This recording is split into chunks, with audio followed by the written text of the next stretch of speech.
So I'm here with Master Eyal Yanilov from KMG, and I would like to ask you, what's your first intention and motivation to start training Krav Maga?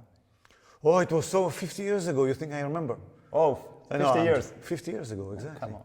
Yes. Okay, so the truth is I was not so good in group sports like football, basketball. More I was about training on the beach and swimming and diving and catching waves and spear fishing and these things. And I was a little bit okay with ping pong. Okay. But the martial arts, the Hong Kong Kung Fu movies, they were interesting. And in Israel, with the violence around us, with the enemies around us, always one feels that, even without this, one feels that, especially teenagers, they feel that they need to be able to fight or need to be able to protect themselves and things like this. So all this sort of combination made me, among others, start Krav Maga. Yes, and just a friend of mine found the club, and then he took me to this one. Yeah. So after 5 years, you are still doing Krav Maga? 50. 50 years. Yes. Yes, exactly. It's crazy. Yes. So this year you are celebrating your 50 years of training and doing a global tour. Yes. And you came to Kutna Hora, to our facility, Respect Gym. What can you tell us about evolving of Krav Maga since you started 50 years ago? Okay. So when Imi, the founder, who was originally from Bratislava, started doing something, it was competitive sport.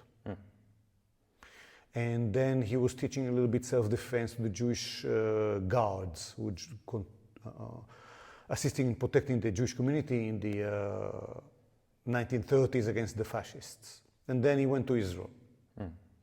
And then there he started developing.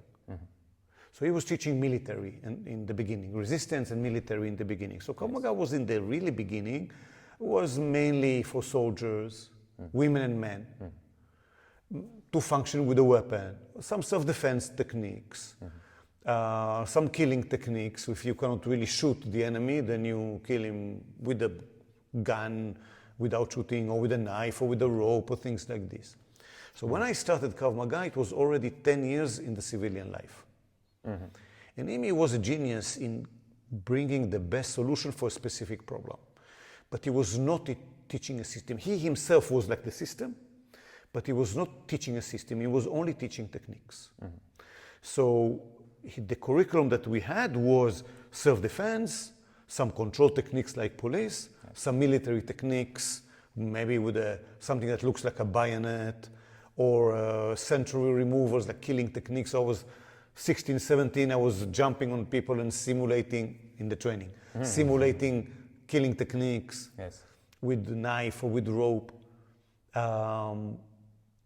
And the sparring was a bit limited. So this was really the beginning. And there was a way, but nobody was teaching the way. And during the years, so in the beginning of the 80s or middle of the 80s, my job was to make it a system and then create new curriculum. So then we were working much more about principles. Now the main thing was self-defense, and we did some sparring and fighting. Later, we created really 3 subsystems. The self-defense, definitely Imi's way, using his way, also doing third-party protection, VIP protection, so techniques and tactics about this, and fighting tactics and skills. So there were times of revolutions, and there was time for evolution. So like sometimes jumps, and sometimes just constant progression a little bit slowly. So definitely huge difference between what I started with and what we have today. Much more tactical, much more strategic. Back then it was techniques. Okay, nice. So when did you start teaching Krav Maga? The truth, it was very early. Yeah. I became assistant instructor, I don't know, less than half a year after I started training. Oh, really? So what happened was very simple. When we got a new student into the class, then the instructor will tell, okay, please you take him, teach him something. Teach him a punch, teach him outside defenses, teach him a break fall, teach him a roll. Okay. That's all. Okay. The truth is that, back then we had belts. So we were a group of about 12 or 13 people, youngsters, and the instructor was checking us. So I was training 2 months and all the rest was training about 4 months. So after he was checking, before we go to the test of yellow belt, he was checking us, and then he put me in front of the other class and said, you do, and told the others to look at me. And I was the newest one of them all. So it was, yes, and it was quite early. And then at the age of about 16, I took the first instructor course, sort of assistant instructor course with IMI. It was organized course and 2 weeks of intensive 8 hours every day. And then when I was 17, I took the instructor course. That was about 120 hours or something like this, also intensive, 8 hours every day with IMI. And after that, so when I was 17, I was already taking care of the adult groups in the training place. Okay. So after 2 years of training? About 3 years of training, three- something two, like three. this, I was there, maybe 2. Starting. Yes, I was already teaching, and yeah, so it seems that it is in the blood. My father, by the way, was the headmaster of a school. He opened his own high school. Okay. Yes, so he was an excellent teacher. So maybe it's something in the blood. And in the soil, definitely. Yes, yes, Yeah. for sure.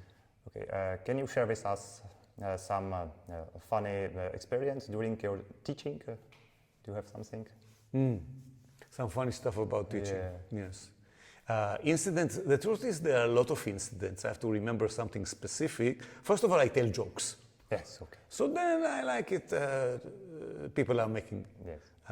fun and they are laughing. And sometimes I had situations that students were challenging or people were challenging. Usually it was security or special forces, and they were challenging. And then sometimes funny things happen because of this. I'll give you one example.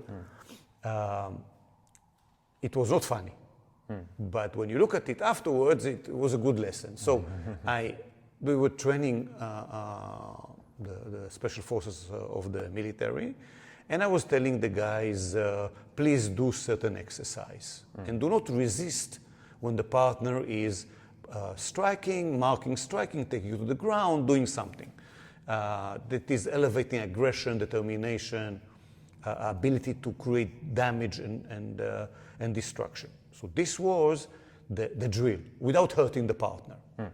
So then I was explaining this, and the soldiers were not really doing what I asked. So I took one of them and I told him, please, when I pull you down and push you towards the ground, please don't resist, because I don't really hit you. So hitting several times and then take the person to throw him towards the ground. He resisted. Of course. Although I told him not to resist, yes. So intuitively, I hit, he was already low, I hit him in the back of the neck. So he falls down on the floor, and he says, I feel currents, I cannot move. And I said, shit. What? Now we are laughing about it. Yes. Yes, but then it was like, oh shit, what happened? He was okay after about 5 minutes. So this is just an example of stories that I tell afterwards. Initially, they were quite problematic or stressful, and because you're not sure if he will stay crippled for all his life. But then when telling such stories, it is funny and laughing and all. And maybe another thing, that this is really a joke. It was about languages. So I was teaching the first very large police courses in the US. And it was, older police officers. And I was giving them warm-up and stretching and all this. So what I did with them, I'm not in balance so well now, I told them to be in grabbing their feet and be in a good balance, which I cannot do now on this one. I do it here. This one. So be like this, be in good balance. And then do this one. Yes. And we were talking about playing the balance and all this. Instead of playing with the balance, I said to them, play with yourself. Now, play with yourself in English means something different than play with the balance. I can imagine what it is. Yes. So you see everybody cracked, everybody's laughing. I didn't understand why they are laughing. Okay. After that, they told me. Yeah, that's Yes. nice. So nice things to- like this sometimes happens because of language or because of action. And many times there were situations that, for example, one time security force, of course it happens also with the regular students, but with these people it happens a bit more. So he asked me, why do you teach us kick to the balls, to the groin? Because it's so easy to defend kick to the groin. So it's a really stupid question, of course, but what he wanted to show off that he can defend the kick to the groin. I told him, are you ready? He said, yes. I kicked him in the groin and he fell down. Yes, I just kicked in a way that it was a little bit more difficult for him to understand the beginning of the motion. So this was, funny stuff that happens. But it was not really strong kick, but he fell down. Yeah. So these are things that happen sometimes, but they're not characteristic to the regular training, the regular groups, obviously. Except my language. Yeah, sometimes. that's, funny stories. Yes. Okay, you are doing very good job with spreading Krav Maga worldwide. What do you see the biggest challenge for it?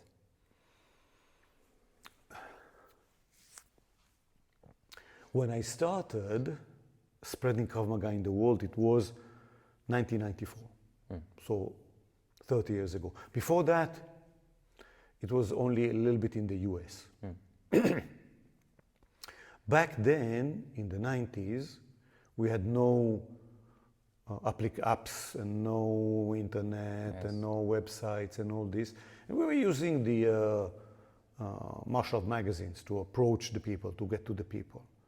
And for some reason, I had the ability to give a seminar to people from the martial arts, yes, because those people mainly came. And after that, at least half of them wanted to be Krav Maga instructors afterwards. So this was somehow my capabilities. Nobody knew about Krav Maga, so it was the new kid in the block.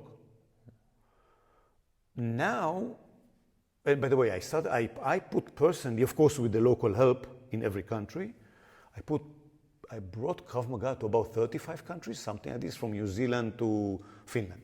Yes, from China to Argentina, always with the help of the local people. And now the challenges are different. There are many Krav Maga organizations, or many Krav Maga instructors. Many of them are not really Krav Maga, so they give a bad name. So now, before it was about spreading the name. Now it's more about correcting the impression of idiots who are wannabes, who want to be Krav Maga, they show something, and they have no clue about what they are doing. Yes. Really very frustrating, because if we just had high level of competition, okay, it's like Mercedes and BMW and Audi and Maserati. Okay. But when you have people that are doing bad job in this, then it's really ruining. So these are the challenges today. Also, there are some organizations who are educating instructors or certifying instructors after 3 days or 2 days, which is it's nothing. ridiculous. People don't understand what Krav Maga is. People don't understand the system, the tactics, the build, the holistic approach, the understanding of the physical, technical, tactical, mental. They don't understand the third-party protection, the fighting, and the self-defense. They don't understand this as a system. And so the challenges now are completely different because people are doing stuff and making impression is the wrong stuff, the wrong impression. So these are some of the current challenges these days. Yes. Okay, I understand. And maybe the last question. What do you advise someone who wants to start training Krav Maga or already started? Okay. The key issue is the knowledge, first of all. Then comes the experience. The knowledge, you need to get the best knowledge possible from the best instructor that you can find. I, of course, recommend the KMG instructors, obviously. But if you can find somebody who's really excellent instructor, doesn't matter. Yeah. Our instructors are for sure certain level and up. You will not find a lower level than that. But if somebody is a beginning instructor compared to an expert of 10 years, of course there's a huge difference.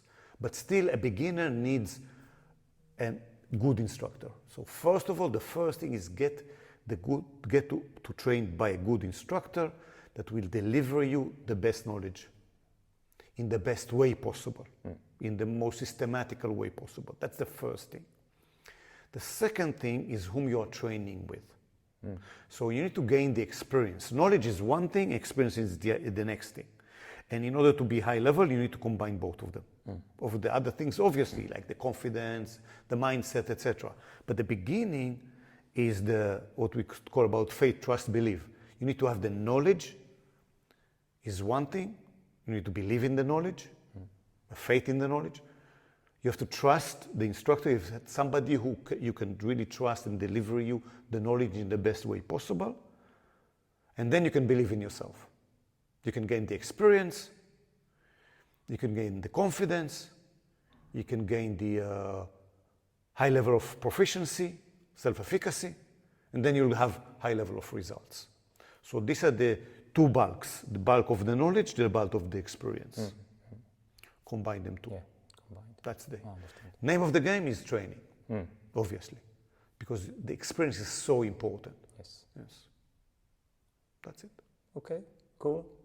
Thank you very much for interview. Thank you. It was an honor to interview Master Eyal. Thank you so much. Cheers. Cheers. Thank you for